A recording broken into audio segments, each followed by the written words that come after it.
So, dear students, let's start new topic, sonometer.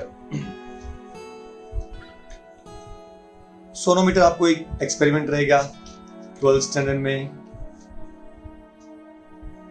And आपको पहले थोड़ा सा इंफॉर्मेशन तो दिया था सोनोमीटर के बारे में. Sonometer is a long rectangular wooden board और wooden box of length 1 to 1.5 meter.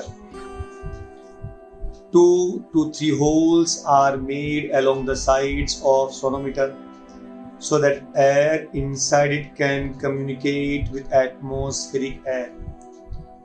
It helps in increasing the intensity of sound. Therefore, it is also named as sound box. Then two knife edges are placed on the surface of sonometer.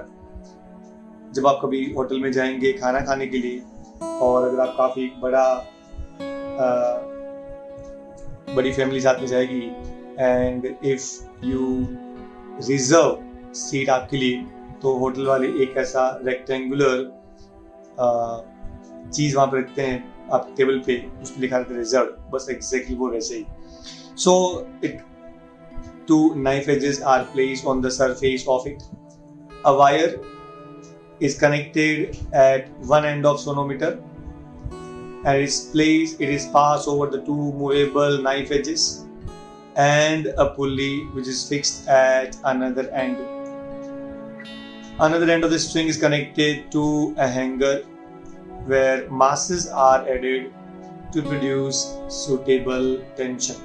Actually जो string है उसमें tension produce होना चाहिए, इसीलिए आपने hanger attach किया, और hanger के दूसरे एंड पे आपने हैंगर अटैच कर दिया, आपने वेट अटैच कर दिया उसके ऊपर. अभी the length of string between the two knife edges called as vibrating string. Sonometer experiment कैसे परफॉर्म करेंगी? आप एक ट्यूनिंग फोक लेंगी. वैसे आपको ट्यूनिंग फॉर्म मालूम रहेगा, 256, 288, 320, 341.4, 384, 426, 480 एंड 512.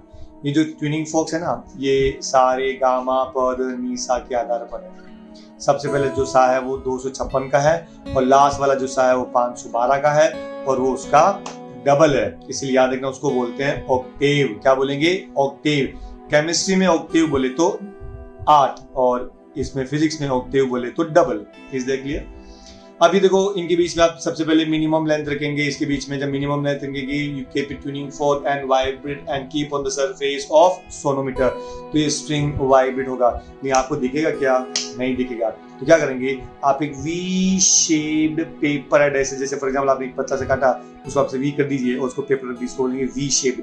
तो V shaped paper adder is placed on the wire. ऐसे क्यों? क्योंकि जब वो वायर वाइब्रेट करेगा तो ये पेपर एडर हिलेगा, और जब हिलेगा तो आपको मालूम पड़ेगा कि वाइब्रेशन हुआ है. लेकिन वाइब्रेशन इतना होना चाहिए कि वो पेपर एडर गिरे, एंड देयरफॉर आपने एग्जैक्टली पेपर एडर को एकदम सेंटर पे रखने का.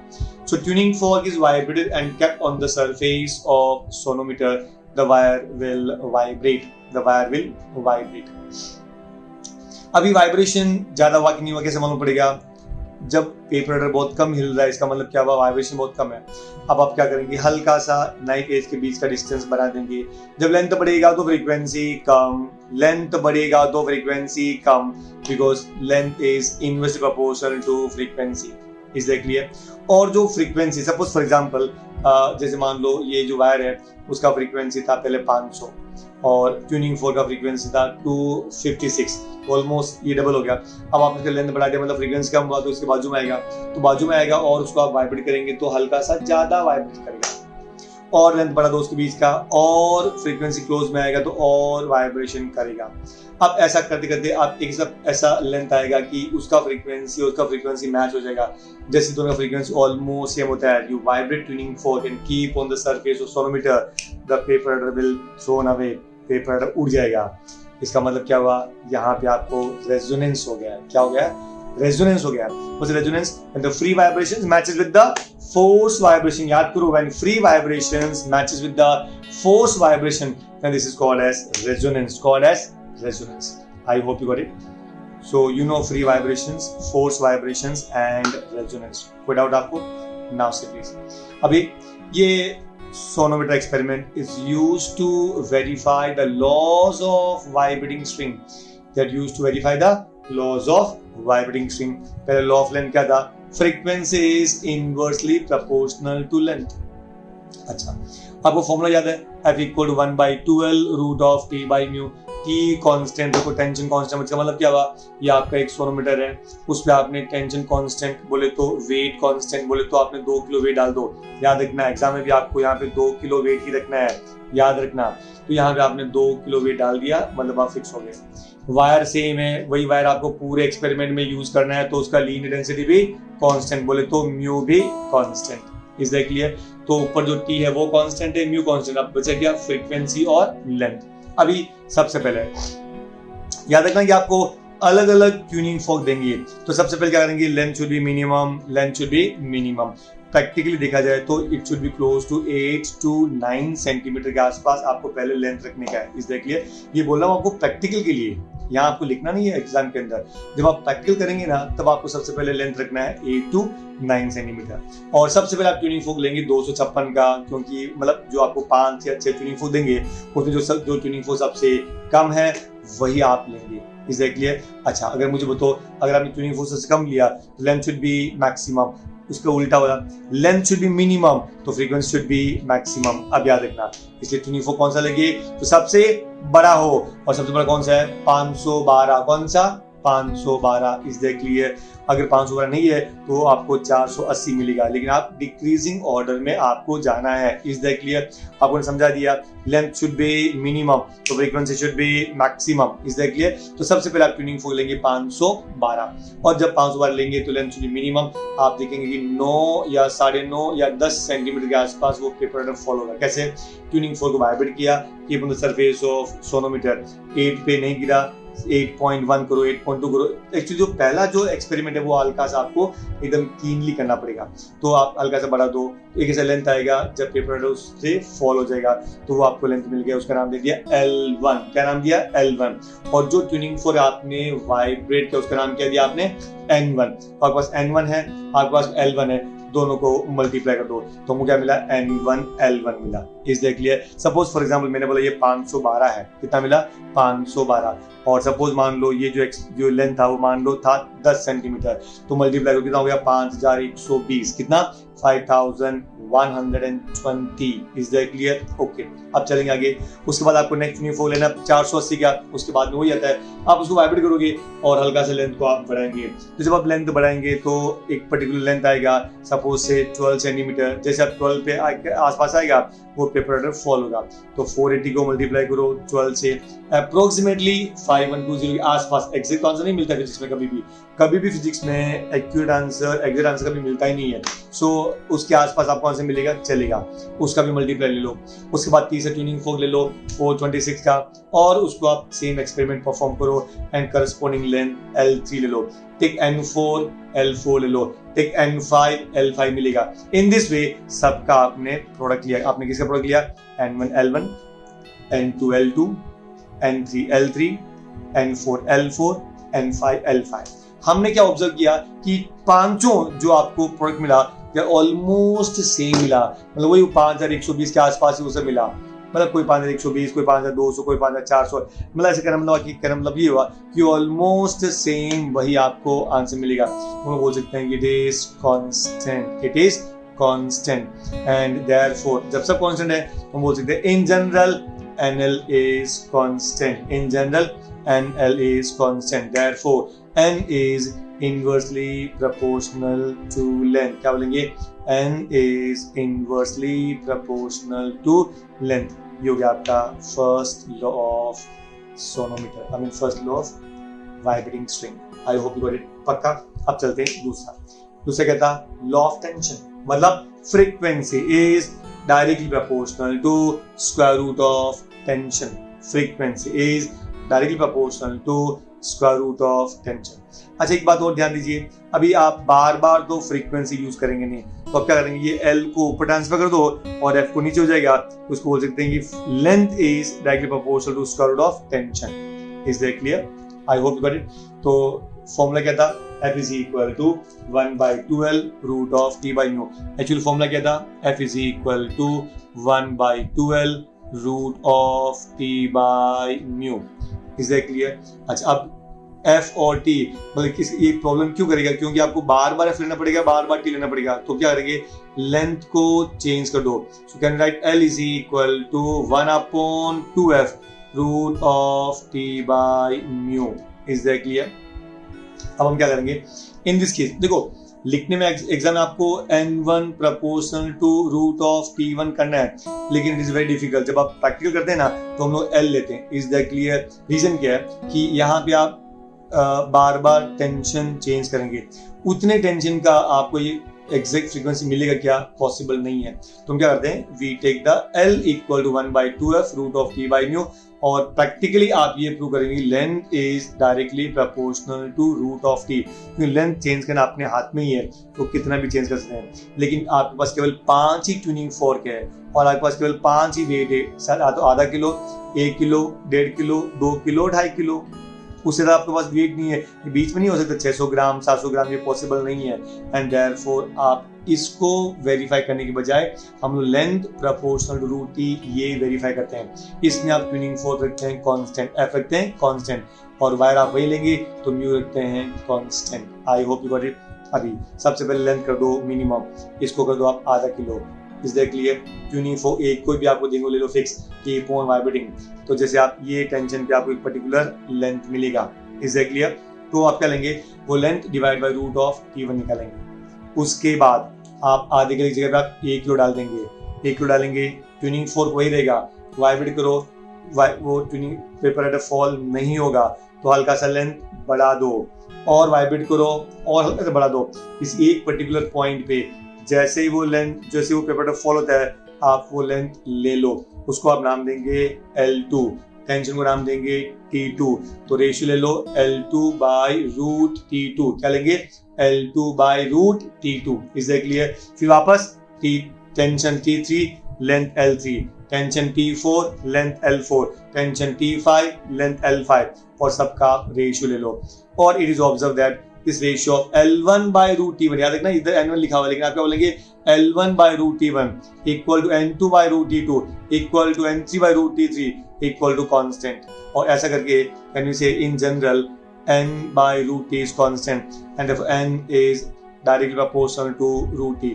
एक्चुअली होना चाहिए L is directly proportional to root of T, लेकिन लिखते समय हम क्या लिखेंगे, N is directly proportional to root of T। I hope you got it। I repeat, जब आप एक्सपेरिमेंट करेंगे ना कॉलेज के अंदर, तो आप ये करेंगे कौन सा, length is proportional to root T, लेकिन केवल लिखते वक्त आपको N बाई रूट T लिखना है। इस बात का आपको ध्यान रखना है। Is that clear? रॉन्ग कुछ भी नहीं है, दोनों 100% है। एग्जाम के अंदर जब आपको लिखेगा तो आप रूट N यूज करने का, लेकिन जब आप प्रैक्टिकल में जब आपको कॉलेज में करवाएंगे तो वो आपको L यूज करेंगे, क्योंकि आपके पास में ज्यादा ट्यूनिंग फोर्क और करस्पॉन्डिंग टेंशन नहीं मिलता है। Is that clear? आगे अभी verification of third law vibrating string, actually ये कॉलेज में नहीं कराते हैं, क्योंकि इसमें क्या करेंगे, आपको लीनियर डेंसिटी चेंज करना है, और लीनियर डेंसिटी चेंज कब होता है, जब आप वायर चेंज करेंगे। तो भाई किसी कॉलेज में कोई इतना अमीर नहीं है कि आपको हर एक टाइम के अंदर नया वायर देंगे फिर वापस वो वायर करो, तब एक्चुअली देखा जाए तो वो एक्सपेरिमेंट वायबल नहीं है, क्योंकि क्या होता है कि वायर आप कहीं रख दिया, कहीं घुमा दिया, एक साथ में मोड़ दिया, तो एक एक्सपेरिमेंट के बाद दूसरा नहीं कर पाएंगे। तो किसी कॉलेज में जहाँ 10-10 बैचेज है, तो सोचो हर दिन आपको उनको हजारों का खर्चा हो जाएगा, वो पॉसिबल नहीं है। एंड इसीलिए गवर्नमेंट ने ये एक्सपेरिमेंट एक्चुअली प्रूफ नहीं करवाते हैं। सो ये आपको नहीं है, लेकिन वही वापस ही इसमें देखो उन्होंने क्लियर लिखा है, आपको करना तो क्या चाहिए, n frequency should be inversely proportional to root of mu, लेकिन मैंने बताया कि फ्रीक्वेंसी पॉसिबल नहीं है, तो length is inversely proportional to mu. यहाँ पे एम मतलब म्यू, मतलब बोले तो mass per unit length. I hope you got it. तो सिंपली आपने क्या किया, एक वायर लिया, फ्रीक्वेंसी कांस्टेंट, टेंशन कांस्टेंट, आपने एक वायर लिया और एक पर्टिकुलर उसका करस्पॉन्डिंग लेंथ निकाला, दूसरा वायर लिया, दूसरा वायर लेंथ निकाला, तीसरा वायर लिया, तीसरा लेंथ निकाला। इन दिस वे प्रोडक्ट लिया L1 root of μ1, L2 root of μ2, L3 root of μ3, ऐसे करके पूरा 5 लेंगे। In general L root of μ equal to constant. In general you can say, और वी कैन से, बोला था पहले L बोला था, लेकिन L पॉसिबल नहीं है, लिखते हुए क्या लिखेंगे n root of m equal to constant. So n is inversely proportional to root m। आपको समझा? मेरा कहना मतलब ये था कि ये एक्सपेरिमेंट आप 5 वायर लेंगे, हर एक वायर में टेंशन कांस्टेंट रहेगा और ट्यूनिंग फोर्क भी कांस्टेंट रहता है। लेकिन मेरा कहना मतलब ये है कि ये एक्सपेरिमेंट लोग नहीं करते हैं, क्योंकि पहली बार खाली वायर देखने से नहीं मालूम पड़ेगा कि किसका लीनियर डेंसिटी ज्यादा है कम है, एंड देयरफॉर ऊपर नीचे होता है। इसीलिए ये तो न तो एग्जाम में पूछते हैं कभी और न प्रैक्टिकल भी होता है, तो इसके बारे में आप ज्यादा टेंशन नहीं लेने का। अगर पूछेगा तो सिंपली लिखने में क्या जाता है कि n is inversely proportional to root of m, बस इतना ही हो गया, nothing else. I hope you got it. पक्का? कोई डाउट ना सो। ओके, अभी नेक्स्ट पार्ट, बीट। बीट्स अपने नाम से झंकार बीट्स, ये वाला मतलब म्यूजिकल बीट्स। तो ये म्यूजिकल बीट्स कैसे पॉसिबल है? कभी आपने देखा कि एम्बुलेंस का सायरन, वो भी देखो अपन नॉर्मल जैसे ट्रक में हॉर्न बजाते हैं या अपने कार में हॉर्न बजाते हैं, तो वो हॉर्न में और एम्बुलेंस के हॉर्न में काफी फर्क है। जब एम्बुलेंस से बीप, उसका जब बीप साउंड आता है ना, एक बार फ्रीक्वेंसी कम, फिर फ्रीक्वेंसी बढ़ेगा, कम बढ़ेगा, ऐसा चलता रहता है। क्यों चलता है? बिकॉज ऑफ बीट्स की वजह से। क्यों चलता है? बिकॉज ऑफ बीट्स की वजह से। आई होप यू गॉट इट। कोई डाउट नाउ प्लीज। ये कैसे पॉसिबल है? इसके लिए आपको चाहिए 2 सिंपल हार्मोनिक प्रोग्रेसिव वेव चाहिए। कौन सा? 2 वेव चाहिए। अब इसकी 4 कंडीशन है फॉर्मेशन बीट्स के लिए। The 2 sound waves should have same amplitude, slightly different frequency, दोनों फ्रीक्वेंसी अलग अलग, एकदम ज्यादा बड़ा नहीं, ज्यादा डिफरेंस नहीं, थोड़ा थोड़ा अलग अलग होना चाहिए। Tuning for having the same amplitude, 2 simple harmonic progressive waves having the same amplitude, slightly different frequencies, travel along same path and arrive at a point simultaneously. Arrive at a point simultaneously, तो आगे जाके वो एक ही point पे arrive करेगा। तो क्या होगा? They will interfere। अब क्या होता है जब वो इंटरफेरेंस करते हैं ना, तो हमने पढ़ा था प्रिंसिपल ऑफ सुपरपोजिशन होगी। अगर दोनों का एम्पलीट्यूड सेम फेज में रहेगा तो इट विल बी एडेड। अगर ऑपोजिट फेज में रहेगा, जैसे यहाँ पे ऑलमोस्ट सेम फेज में, crust with crest, trough with trough, यहाँ आने के बाद देखो एक बार ये क्रस्ट में तो यहाँ ट्रफ में, यहाँ क्रस्ट में तो ये यहाँ ट्रफ में, तो इसके बाद में almost they are in opposite phase. Is that clear? So when 2 simple harmonic progressive wave having same amplitude but slightly different frequencies, बोले तो slightly different wavelength. तीसरा condition, travel along same path.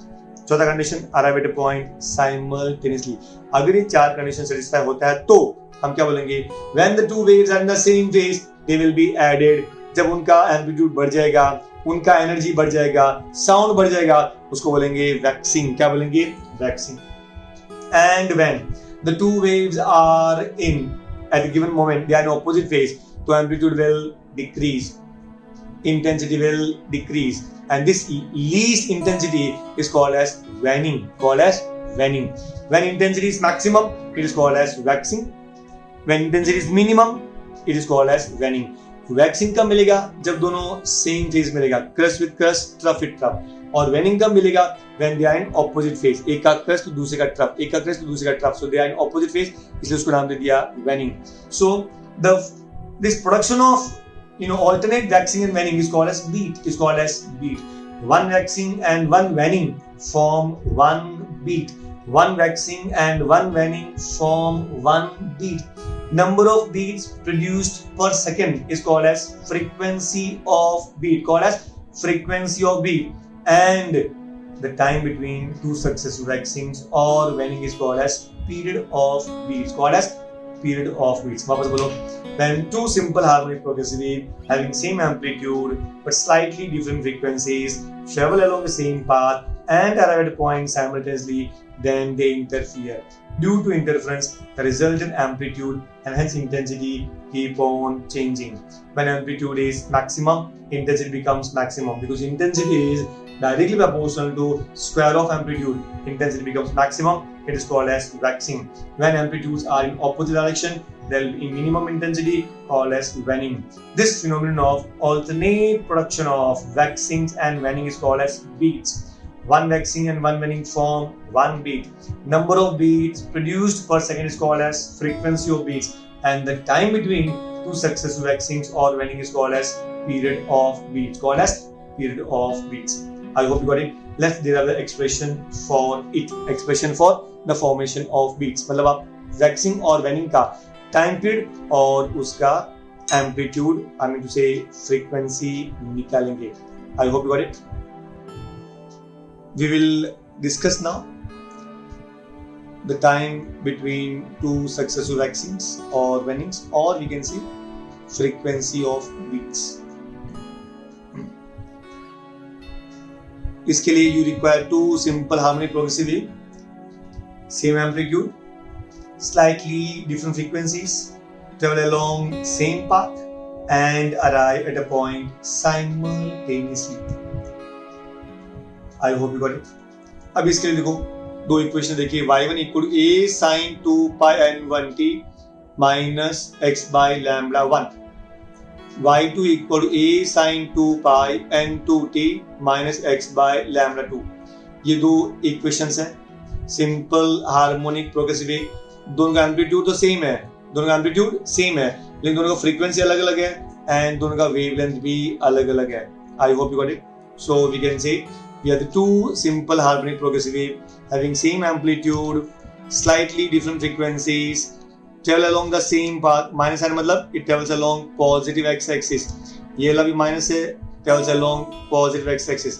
Arrive at a point simultaneously. अच्छा, suppose starting में उन्होंने x equal to 0 से शुरू किया, तो ये वाला पार्ट 0 हो जाएगा, ये वाला पार्ट 0 हो जाएगा, तो उसको आप 0 कर, दोनों को 0 कर दीजिए. इसका मतलब क्या बचा पीछे, a sin 2 pi n1t, तो ये आपका पहला इक्वेशन हो गया. फिर a sin 2 pi n2t, तो ये आपका सेकंड इक्वेशन हो गया. Is that clear? याद रखना वो एकदम स्टार्टिंग पॉइंट से शुरू हुआ, इसलिए x is equal to 0. Agree. उसके बाद में y equal to y1 plus y2 by principle of superposition of x. इसको आप ऐड कर लीजिए. So y is equal to a sin 2 pi n1t plus a sin 2 pi n2t.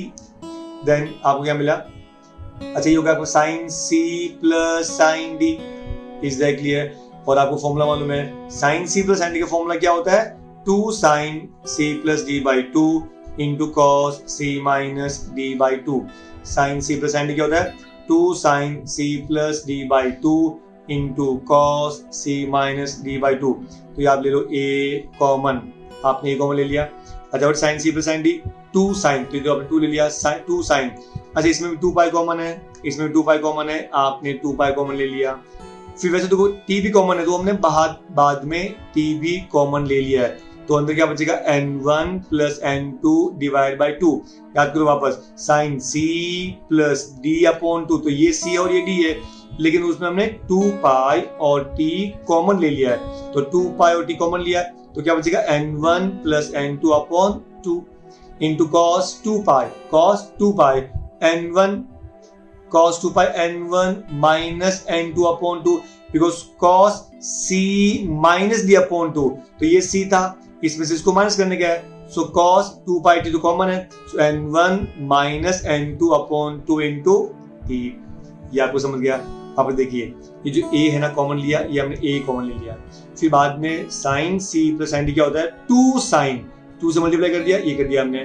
फिर sin आएगा, sin c plus d upon 2, तो ये c bracket वाला, ये वाला ब्रैकेट है, तो हमने इस ब्रैकेट में 2 पाई कॉमन है, हमने कॉमन ले लिया. t भी कॉमन है, हमने बाद में कॉमन ले लिया. फिर अंदर क्या बच गया? n1 प्लस n2 अपॉन 2, तो गया sin c plus d upon 2.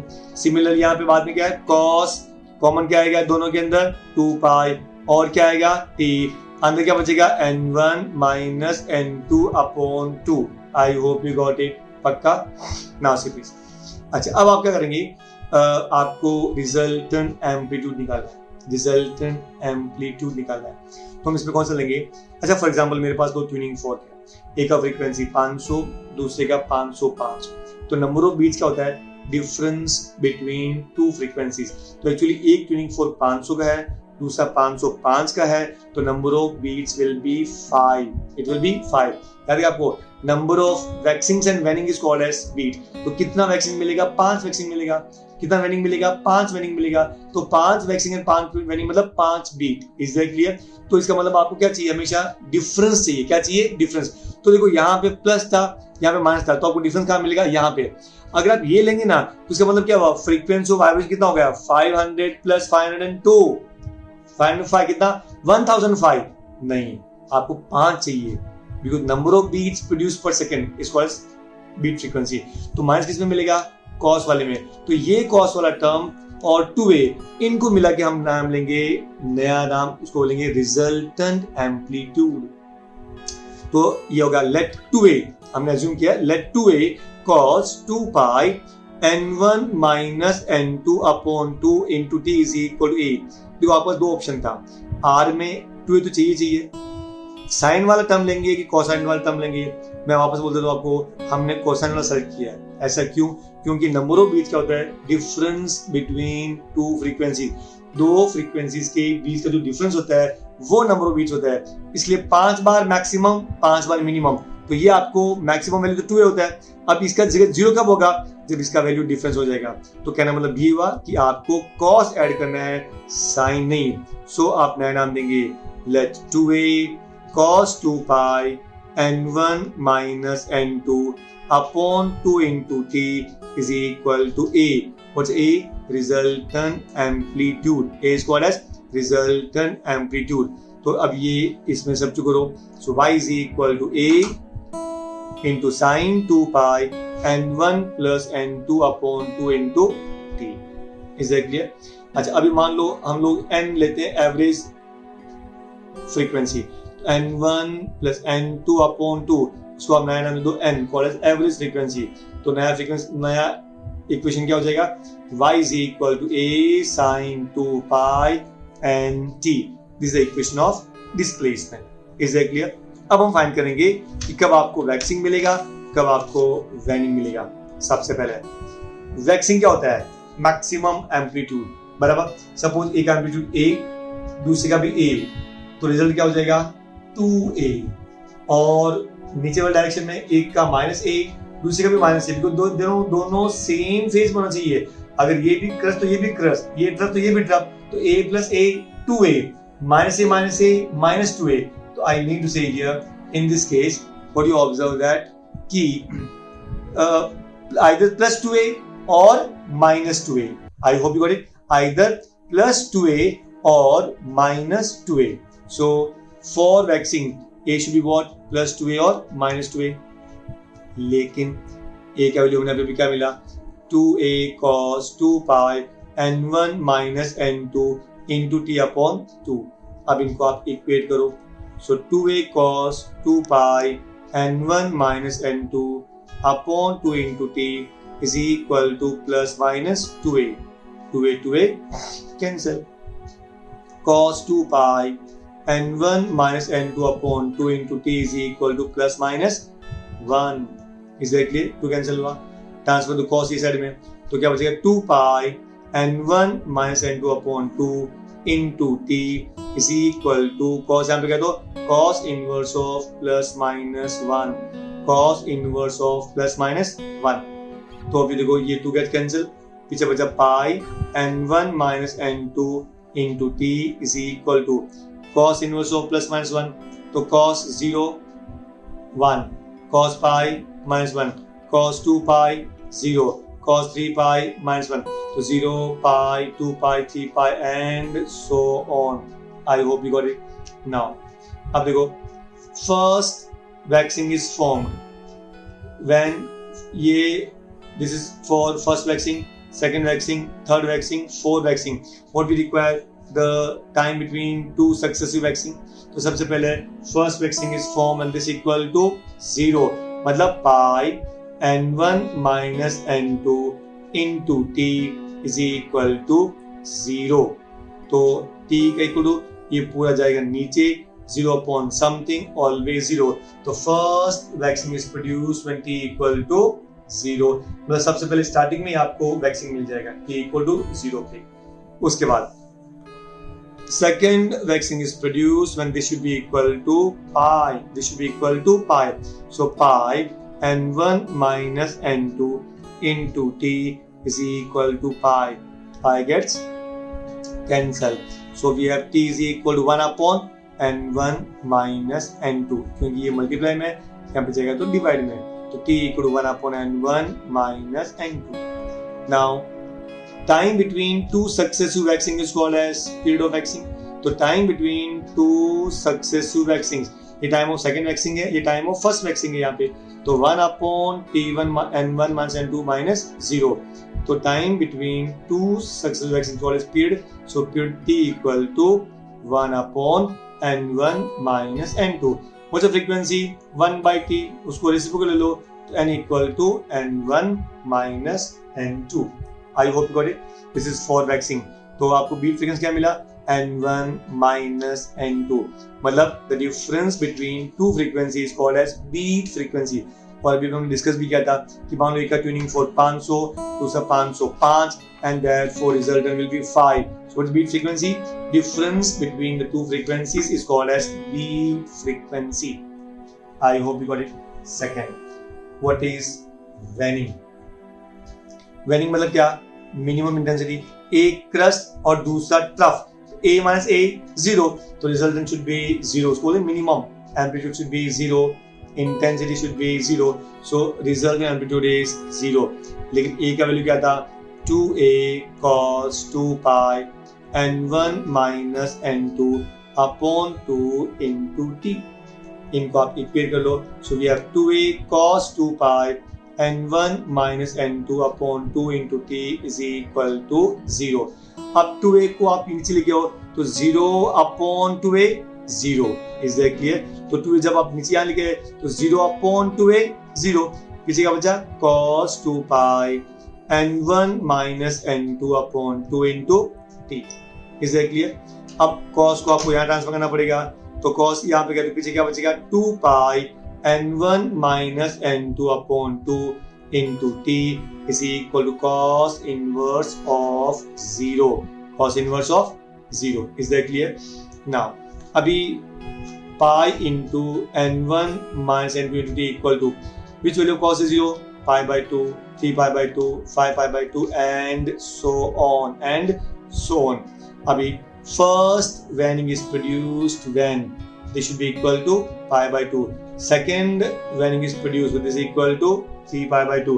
Third waning is produced when this is equal to 5 pi by 2. I hope you got it. So first waning is produced when this should be equal to pi by 2. Pi pi cancel. T will be equal to ये 1 by 2, ये भी जाएगा नीचे, तो 1 upon 2 n1 minus n2. Second waning is produced when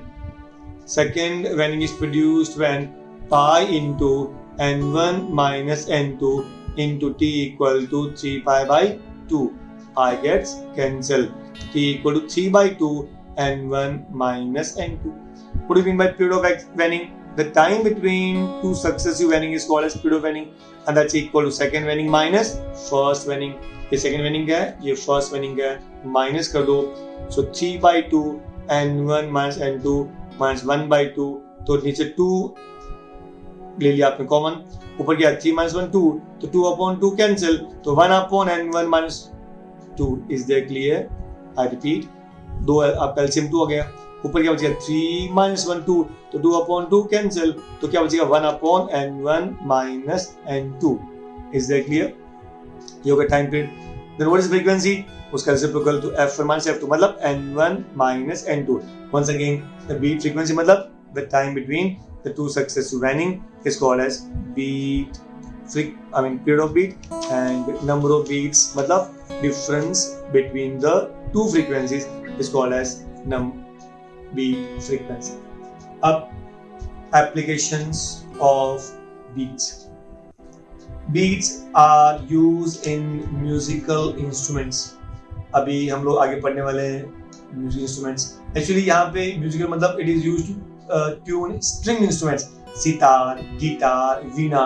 actually आपने देखा रहेगा कि सबके अलग अलग लेंथ रहेंगे, और अगर सपोज मान लो लेंथ सेम भी किया रहेगा तो नीचे जो बीच में जो स्टॉक रहता है, मतलब जैसे जो एक पर्टिकुलर रिजिड सपोर्ट होता है, वो सबका अलग लेंथ है। जैसे फॉर एग्जांपल एक 20 सेंटीमीटर पे, एक 22 पे, 30 पे, ऐसा हर एक जो हुक रहता है वो सबका लेंथ अलग अलग रहेगा।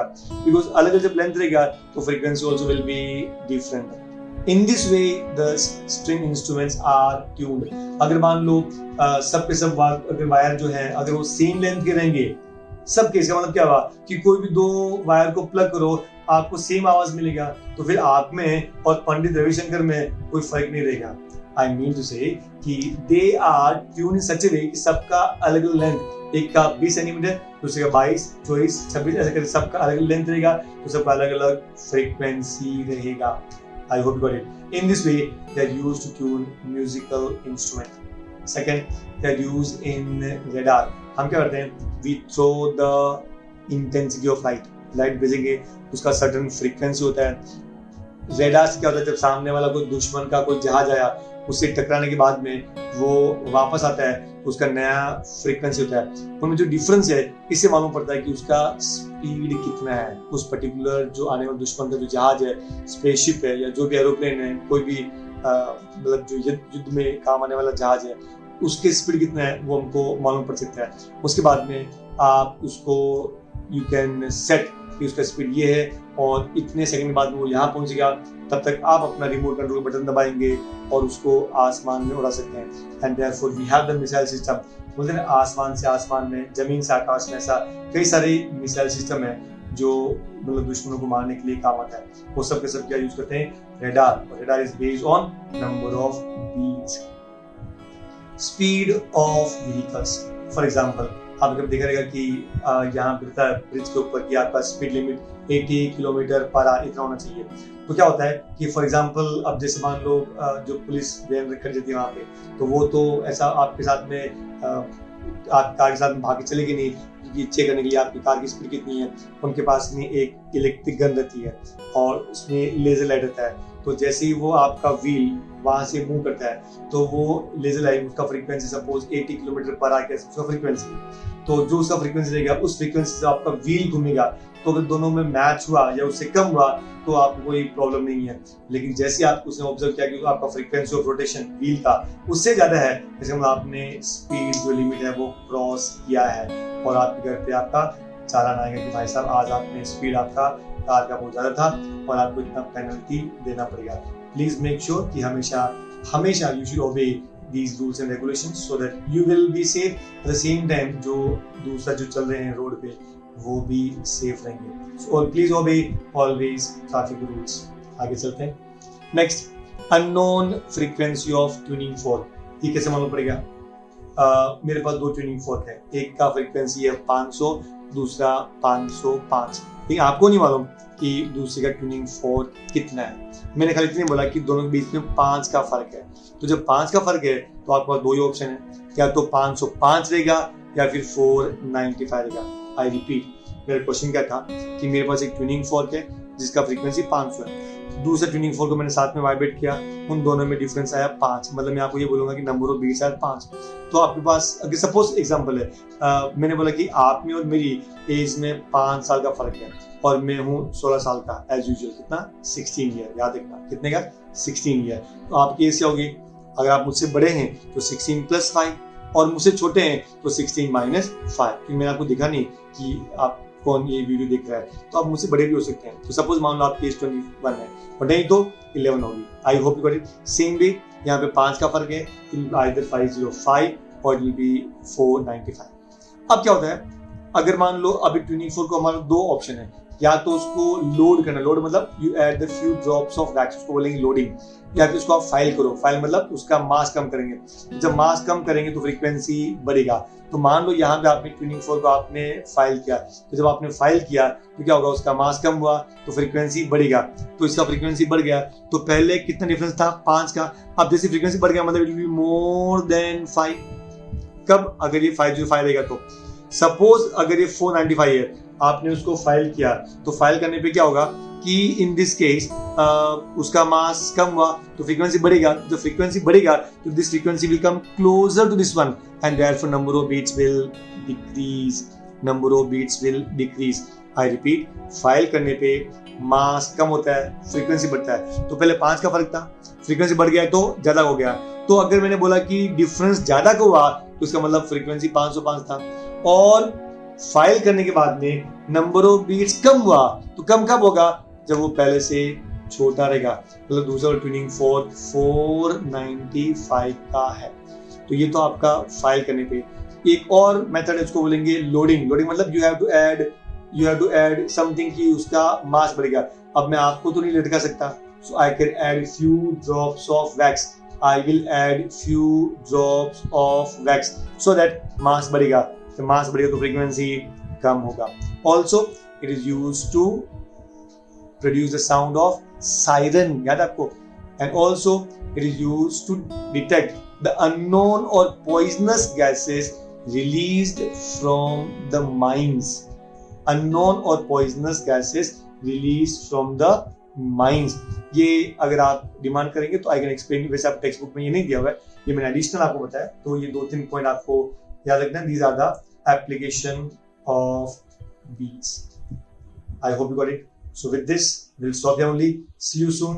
Bye-bye.